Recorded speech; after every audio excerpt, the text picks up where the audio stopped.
जाग जा। तो सोए हुए को जगाया जाता है। सोया हुआ कौन है? ये जीव सोया हुआ है। लेकिन अगर इसको कोई पूछेगा, हां भाई सोए हुए हो? नहीं, हम तो जागे हुए हैं। क्यों? क्योंकि परमात्मा को पाने की जो भी विधियां ये पकड़ के बैठा है, ये सोच रहा है कि मैं बिल्कुल सही रास्ते पे चल रहा हूं। कोई जप को लेके बैठा है, कोई तप को लेके बैठा है, कोई श्वासों के अजपा जाप को लेके बैठा है, कोई कानों में उंगलियां डाल के अनहद नाद को लेके बैठा है, कोई काया के साथ चक्रों को साध के बैठा है, कोई कुछ कर रहा है, कोई कुछ कर रहा है, कोई कुछ कर रहा है। कोई एक नाम जप रहा है, कोई दो नाम जप रहा है, कोई तीन नाम जप रहा है, कोई चार नाम जप रहा है, कोई 5, 7, 8, 10, 20, 50, 100 लगा हुआ है। और ये सोच के जप रहा है कि मैं तो सही रास्ते पे हूं, मैं तो पक्का एक दिन परमात्मा से मिल लूंगा। कभी नहीं मिल सकता। कबीर साहब कहते हैं, जब तक ये जप तप व्रत पूजा पाठ हवन यज्ञ नित्य नेम ये जब तक तुम्हारे जीवन में है, तब तक तुम परमात्मा को नहीं पा सकते। साहिब समझा रहे हैं, ना मंदिर में, ना मस्जिद में, ना काबे कैलाश में, ना मैं जप में, ना मैं तप में, ना एकांत निवास में। ये सब मना किया उन्होंने। और दुनिया इसी को लेके बैठी है, सोच रही है हमारा तो बेड़ा पार हो जाएगा। बेड़ा पार नहीं, बेड़ा गर्क हो जाएगा। साहिब चेताने इसीलिए आए थे। साहिब यहां पे राम राम करवाने नहीं आए किसी को। साहिब जी यहां पे राम राम छुड़वाने आए हैं। राम राम तो ब्राह्मण करवाते थे काशी में, और कबीर साहब भी राम राम ही करवाएंगे। दोनों भाई हो गए। फिर तो ब्राह्मण और कबीर साहब दोनों एक मत हो गए। फिर किस बात का विरोध था? इसी बात का विरोध था, क्योंकि जिन लोगों को ब्राह्मण राम राम जपवाते थे, कबीर साहब उन लोगों से राम राम छुड़वा देते थे। तो ब्राह्मण सोचता था, बताओ मैं कैसे कैसे इसको मंत्र दे के गुरु बन के बैठा, और इसने मेरा मंत्र ही छुड़वा दिया, यानी गुरुवाई खत्म कर दी मेरी। ये मुद्दा था। रविदास जी महाराज, कबीर साहब, मीराबाई, संत सैन नाई, तुकाराम, ये सब एक ही समय में होते हैं। और इन्होंने भरपूर जोरदार प्रचार किया। किसका? सतनाम का। सतनाम का प्रचार किया। लेकिन आप जाओ कबीर चौरा में, वो सतनाम को मानने से मना कर देते हैं। कहते हैं सतनाम नाम की कोई बीमारी है ही नहीं। बताओ, बीमारी बोलते हैं उसको। 1 घंटा चर्चा करके आया था मैं। वो कहते हैं जो कुछ भी है राम नाम है। उन्होंने सतनाम को हटा के पूरे कबीर मंदिर में राम राम राम लिख दिया। अच्छी बात है, राम लिख दिया, कोई बुरी बात नहीं है, लेकिन उस राम को जानना पड़ेगा। कबीर साहब ने एक राम की बात नहीं करी, उन्होंने 4 राम की बात करी। एक राम दशरथ का बेटा, एक राम घटघट में बैठा, एक राम का सकल पसारा, और एक राम तीनों से न्यारा। अब जब मैंने वहां पे बात करी कि ये राम जो लिखा ये कौन सा वाला राम है, आपने केवल राम लिख दिया, ये कौन सा वाला राम है? तो क्या बोले महाराज जी? कहते ये चारों राम एक ही हैं। मैंने कहा भाई या तो आप ज्ञानी कुछ ज्यादा हो गए हो, या कबीर साहब मूर्ख थे। नहीं तो वो ये तो बोल के कभी ना जाते कि चौथा राम तीनों से न्यारा। अब न्यारा क्या होता है? न्यारा का मतलब जुदा, अलग। तीनों राम से न्यारा राम चौथा राम है। उसी राम की महिमा गाई है कबीर साहब ने, वो राजा रामचंद्र की नहीं। साहिब कहते हैं राम नाम की लूट है, लूट सके तो लूट, अंतकाल पछताएगा जब प्राण जाएंगे छूट। अब लूटा किसे जाता है? सोचो, किसको लूटोगे? एक दुकान है जिसमें बहुत सारा सामान पड़ा है, सेब, संतरे, चीकू, आलू, गोभी, सब फल पड़े हैं। अगर कोई लूटेगा तो क्या लूटेगा? जो वस्तु दुकान में पड़ी है उसे ही लूटा जाएगा। यानी लूट भी किसकी होगी? वस्तु की। और अगर कोई वस्तु ना उठाए, बस उसका नाम लूट के चला जाए, आलू आलू आलू आलू, गोभी गोभी गोभी गोभी, बैगन बैगन बैगन बैगन, तो तो दुकानदार क्या कहेगा, बढ़िया लुटेरे आए यार, कुछ लेके तो गए नहीं, नाम नाम जप के चले गए, कितना मजा आ गया उसको। बस ऐसी ही लूट चल रही है दुनिया में, नकली लूट। चाहिए थी असली लूट। असली लूट किसकी? वस्तु की। और लूट के क्या चला गया दुनिया से? वस्तु के नाम। बस यही धोखा हो गया इस जीव के साथ।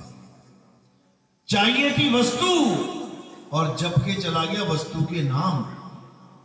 तो कबीर साहब यही समझा रहे हैं, कह रहे राम नाम की लूट है। राम नाम कोई नाम नहीं है, राम नाम एक वस्तु है। जो मीराबाई को समझाया गया, जो रविदास जी को समझाया गया। मीरा क्या बोली जब उसे वस्तु का ज्ञान दिया गुरु जी ने? कहती है, पायो जी मैं नाम रतन धन पायो, वस्तु अमोलक दी मेरे सतगुरु, कृपा कर अपनायो, पायो जी मैं नाम रतन धन पायो। वो ये नहीं कह रही कि मुझे वस्तु का, मुझे रतन का नाम दे दिया गुरुजी ने, मैं जपती रही जपती। कहती है वस्तु अमोलक दी मेरे सतगुरु, उस अमोलक वस्तु को मेरे गुरु ने मुझे दे दिया, जिससे मैं धनवान हो गई, मालो माल हो गई। भीखा जी क्या कहते हैं? भीखा भूखा कोई नहीं, सबकी गठड़ी लाल, गांठ खोल देखा नहीं, ताते भय कंगाल। कहते कंगाल तुम तब तक हो जब तक तुम्हें उस वस्तु का भेद बताने वाला गुरु नहीं मिल गया। और जब वस्तु का भेद बताने वाला गुरु मिल गया तो तुम मालो माल हो जाओगे। लेकिन तुम्हें वस्तु का भेद बताने वाला नहीं, वस्तु का नाम जपवाने वाला गुरु मिल रहा है। अगर तुम 100 साल तक जपते रहो सोना सोना सोना सोना, तो तुम्हारे भंडार भर जाएंगे सोना सोना करने से? बिल्कुल बिल्कुल नहीं। तो क्या करना है? ऐसा काम करो जिससे तुम सोना खरीद खरीद के घर में रखो, देखो भर जाएंगे एक दिन। यानी वस्तु पे बात करो। कबीर साहब समझा रहे हैं, वस्तु कहीं ढूंढे कहीं, कैसे लागे हाथ, गुप्त वस्तु तब मिले, भेदी लीजिए साथ, भेदी लीना साथ में, दीनी वस्तु लखाए, और कोटि जन्म का पंथ था, पल में पहुंचा जाए। कहते करोड़ों जन्म में भी तुम परमात्मा को नहीं पा सकते। अगर तुम मंत्र जपने में लग गए, अगर तुम श्वासों के सिमरण में लग गए, अगर तुम अनहद नाद के चक्कर में पड़ गए, अगर तुम शरीर के काया के 7 चक्रों के चक्कर में पड़ गए, अगर तुम नाभि के चक्कर में पड़ गए, तुम श्वासा के चक्कर, बर्बाद हो जाओगे, बर्बाद हो जाओगे। इन चक्कर से बाहर आ जाना है। और किसको जानना है? आत्मज्ञान बिना नर भटके, कभी कावा कभी काशी, जल में मीन प्यासी, मोहे देखते आवे हासी। कहते हैं बस एक ज्ञान है इस पूरी दुनिया में, इस पूरे ब्रह्मांड में, जो सारे संसार को एक कर सकता है। अनेक तो बहुत लोगों ने कर दिए। हिंदू अनेक हो गए, मुसलमान अनेक हो गए, जैन अनेक हो गए, बौद्धिस्ट अलग हो गए, कोई ईसाई अलग हो गए, सिख अलग हो गए। हिंदुओं में भी जात पात के धर्म के नाम पे कितने अलग हो गए। मुसलमानों में शिया सुन्नी अलग हो गए, ईसाइयों में कैथोलिक और क्रिश्चियन अलग हो गए, हर जगह अलग हो गए। अलग कैसे हुए? क्या कारण था अलग होने का? और एक कैसे होंगे? क्या कारण है एक होने का? बस एक कारण है, और वो क्या है? 52 अक्षर। 52 अक्षर की वजह से सब अनेक हो गए, और 52 अक्षर त्याग के आत्म ज्ञान को पकड़ के सब फिर से एक हो जाएंगे। इसीलिए कबीर साहब ने समझाया कि 52 अक्षरों से पहले जब तक ये 52 अक्षर नहीं आए थे, यानी जब तक 52 अक्षरों की खोज नहीं हुई थी, इंसान अलग अलग नहीं था।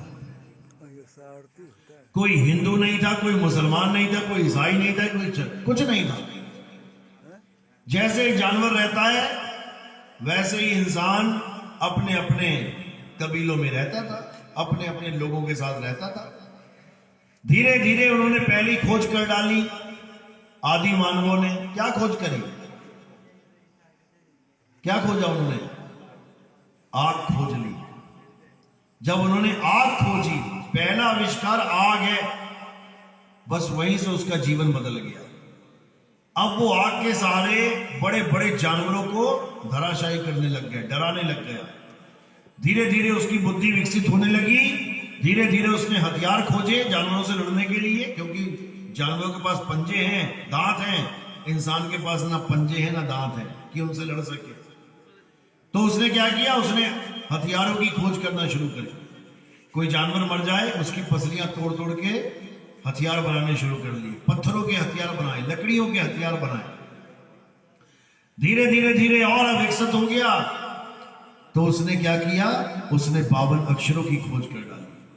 मुंह से निकलने वाली हर आवाज को कैच किया, मुंह से निकलने वाली हर आवाज को लिपिबद्ध किया और मुंह से निकलने वाली हर आवाज के द्वारा अक्षरों का निर्माण कर दिया। हिंदुस्तानी आदि मानवों में कितने अक्षरों का निर्माण हुआ? 52 अक्षर का। अंग्रेज आदि मानव कितने बना पाए? मात्र 26 अक्षर। यानी हमसे, हमारे आदि मानवों से बुद्धि कितनी तीव्र चली उनकी? आधी। वो आधे में निपट गए बेचारे। 26 अक्षर आज तक 27वां नहीं बना पाए। लेकिन हमारे आदि मानवों ने कितने बना डाले? 52 अक्षर। कैसे बनाए? जीभ, कंठ, होंठ से। ये 52 अक्षरों का निर्माण किसने किया? आदि मानव ने। वही आज हम पढ़ाई करते हैं, बच्चों को भेजते हैं। बच्चा जब पैदा होता है हमारे घर में तो आदि मानव ही पैदा होता है। कोई भाषा नहीं होती उसके पास, ना उसे आग जलानी आए, ना उसे खाना बनाने आए, कुछ नहीं आता, जीरो है बिल्कुल। उस आदि मानव को एक इंसान बनाने के लिए, ऐसा इंसान जैसे हम बन गए हैं, पढ़े लिखे, स्कूलों में भेजा जाता है छोटे से बच्चे को। वहां जाके उसको जैसी पढ़ाई मिलती है वैसा ही उसको ज्ञान हो जाता है। अंग्रेज का बच्चा है 26 अक्षर पढ़ के घर आ जाता है। हिंदुस्तानी बच्चा है 52 अक्षर पढ़ के घर आ जाता है। यहां तक तो मामला ठीक है, 52 अक्षरों के द्वारा संसार के सारे काम आसान हो जाते हैं। 52 अक्षरों के द्वारा सारे नाम रखे जाते हैं, अच्छी बात है। लेकिन दुख की बात यह है कि 52 अक्षरों के द्वारा ही इस संसार में जितने भी झगड़े हैं, जितने भी लफड़े हैं, ये 52 अक्षर के द्वारा ही होते हैं। क्यों? कारण क्या है? क्योंकि अक्षर अक्षर में मतभेद हो जाता है, अक्षरों के नामों में मतभेद हो जाता है। पानी का नाम पानी, जल, वाटर, नीर, तो अलग अलग नाम है, लेकिन मतभेद नहीं होगा। क्यों? क्योंकि पांचों को पता है कि पानी किसे कहते हैं। लेकिन जब अल्लाह वाहिगुरु गॉड राम की बात आ जाती है तो चारों लड़ पड़ते हैं। क्यों? अक्षरों की वजह से लड़ाई क्यों हो रही है? क्योंकि तत्व ज्ञान नहीं है उनको। पानी तत्व का ज्ञान है, इसलिए चाहे पानी बोल लो, वाटर बोल लो, नीर बोल लो, तोय बोल लो, जल बोल लो, सब समझ जाते हैं कि बात किस तत्व की हो रही है, कोई झगड़ा नहीं। लेकिन जब अल्लाह वाहिगुरु गॉड की बात आती है तो तत्व ज्ञान ना होने के कारण वो अक्षर ज्ञान को पकड़ लेते हैं। तो किसका पुजारी है? अल्लाह का। मारो इसको। तो किसका पुजारी है? वाहिगुरु का। पकड़ो इसको। क्योंकि वो राम का पुजारी है, वो सुनना चाहता है कि तू राम का पुजारी है तो मेरा भाई है, अल्लाह का पुजारी है तो हमारा तुम्हारा कोई रिश्ता नहीं, जबकि चीज एक ही है। अल्लाह का हो चाहे राम, वाहिगुरु का हो चाहे गॉड, परमात्मा एक ही है।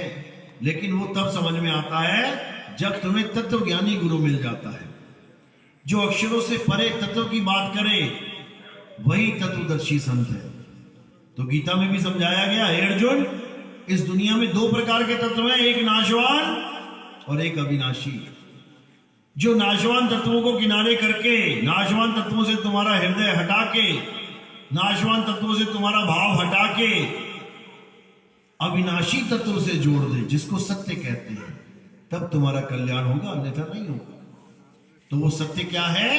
आत्म देव ही सत्य है, और वो आत्मा सब में विराजमान है। सब घट मेरा साइया, सुनी सेज न कोय, बलिहारी व घट की, जिस घट परगट होए। कहते हैं ऐसा कोई नहीं है जहां वो मालिक विराजमान नहीं है, सब में है, सब में। सब घट राम रहा भरपूर, लेकिन उस राम का भेद ही नहीं पता तो क्या करे बेचारा इंसान, झगड़े ही कर सकता है। तो अब क्या करना है?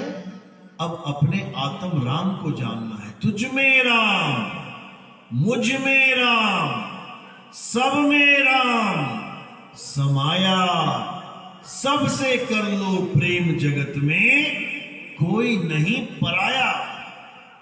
सब एक मालिक के बच्चे हैं, अपने ही बाप के बेटे हैं सब, बस नाम अलग अलग धरा के बैठे हुए। मैं हिंदू, में मुस्लिम, में सिख, में ईसाई। किसकी वजह से? 52 अक्षरों की वजह से। 52 अक्षर हटा दो, आ आ ई ई उ ऊ का खा गा चा चा जा जा हटा दो। अब बता तेरा क्या नाम है, बता दे। 52 अक्षर है जो नाम रख रहा है, और 52 अक्षर ना खोजता ही आदि मानव तो कोई नाम नहीं, कोई जात नहीं, कोई धर्म नहीं, कोई हिंदुस्तानी पाकिस्तानी नहीं। समझो। तो इन 52 के जाल से जो निकल जाते हैं वही सत्य को जान पाते, अन्यथा 52 में ही उलझे रह जाते हैं। ये 52 इतना खतरनाक है, तुम नहीं समझ सकते। ये जितने भी पूरे संसार में भगवान के नाम पे पूजा पाठ हवन यज्ञ चल रहा है, ये सब 52 है। पूरी दुनिया में ये जो नमाजें चल रही हैं, जो कलमे पढ़ाए जा रहे हैं, जो प्रेयर ईसाई बता रहे हैं, जो वाहेगुरु वाहेगुरु और मंत्र जपवा रहे हैं सिख भाई, हमारे पंथों में भी, कबीर पंथ में, नानक साहब के पंथ में, रविदास जी के पंथ में, गोरखनाथ जी के पंथ में, ये सब क्या दिया जा रहा है आपको? 52 अक्षर दिए जा रहे हैं। यानी गुरु ने बोल के तुम्हें नाम दे दिया और तुमने नाम ले लिया और उसको जपने लग गए। समझो जन्म बर्बाद, 101% बर्बाद। लेकिन जो आत्मज्ञानी गुरु होगा वो तुम्हें मंत्र जंतर में नहीं उलझाएगा, बिल्कुल भी नहीं। आत्मज्ञानी गुरु क्या करता है? सोई गुरु पूरा कहावे, जो 2 अक्षर का भेद बतावे, एक छुड़ावे एक लखावे, तब प्राणी निज घर को जावे। यानी जब सच्चा गुरु तुम्हारे जीवन में आ गया तो वो जो काशी में साहिब करते थे, पंडित जी राम राम देते थे और कबीर साहब उसको समझा के राम राम छुड़वा देते थे। ऐसा गुरु आएगा तुम्हारे जीवन में जो 52 का डोर ही तोड़ देगा, क्योंकि 52 अक्षरों की दीक्षा देने वाला ही काल का दूत है। कबीर साहब ने यही समझाया था। अनुराग सागर खोलो, क्या लिखा है? 12 पंथ काल फुरमाना, भूले जीव न जाए ठिकाना, 13वें पंथ हम ही चले आए, सब पंथ मेट के एक पंथ चलाएं। यानी सारे पंथों को मेट देंगे। क्यों मेट देंगे? क्योंकि सारे 52 लेके बैठे हैं। हम 52 का खेल ही खत्म कर देंगे और काल का जाल तोड़ देंगे। जो नर पड़े 52 के फेरा, सो नर जानो काल का चेहरा, जब 52 का टूटे डोरा, सहजे छूटे काल झकोरा, फिर नहीं आए फिर नहीं जाए, सार शब्द में रहे समाये।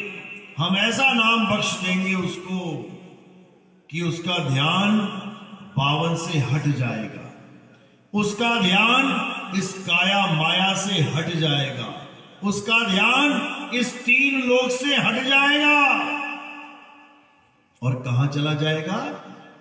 शबदपुर में। शबदपुर जैसे होता है ना, सीतापुर, रामपुर, लखनपुर, कबीर साहब कहां से आते हैं? शबदपुर से। अमरपुर मत बोलो, अमरपुर बोल के नरकों में पहुंचा दिया लोगों ने। अमरपुर ले चलो सैया हमार, और सैया कहीं और ही पहुंचा दिया। अमरपुर नाम की कोई जगह नहीं है, सतलोक नाम की कोई जगह नहीं है, अलख अगम अनामी लोक नाम की कोई जगह नहीं है। ये सब माया का जाल है। जो असली जगह है, जो असली स्थान है, हमारा निवास स्थान है, वो क्या है? शबदपुर। उस शबदपुर में ही जाना है जिसे नाम कहते हैं। नाम। जब हम गुरु के पास जाते हैं तो क्या लेने जाते हैं? नामदान। अगर उसने कोई भी ऐसा नाम दे दिया 52 अक्षरी और कह दिया अमरपुर चला जाएगा, सतलोक चला जाएगा, बर्बाद कर दिया तुमने।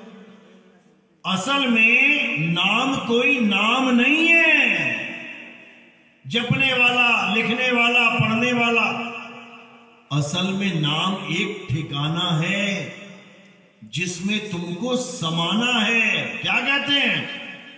ये संसार झाड़ और झाखड़, उलझ पुलझ मर जाना है, रहना नहीं देश बेगाना है। ये संसार कागज की पुड़िया, बूंद पड़े घुल जाना है, रहना नहीं देश बेगाना है। कहे कबीर सुनो भाई साधु, सतगुरु नाम ठिकाना है, मंत्र नहीं है कि चेले को बुलाया, चेला तुझे नाम देते हैं। हाँ चेला, ये नाम जप, अजर नाम, अमर नाम, ये नाम, वो नाम, फलाना नाम, ढिकाना नाम। ये सब माया का जाल है। असली नाम क्या है? चेले को ठिकाना बताना। कहे कबीर सुनो भाई साधो,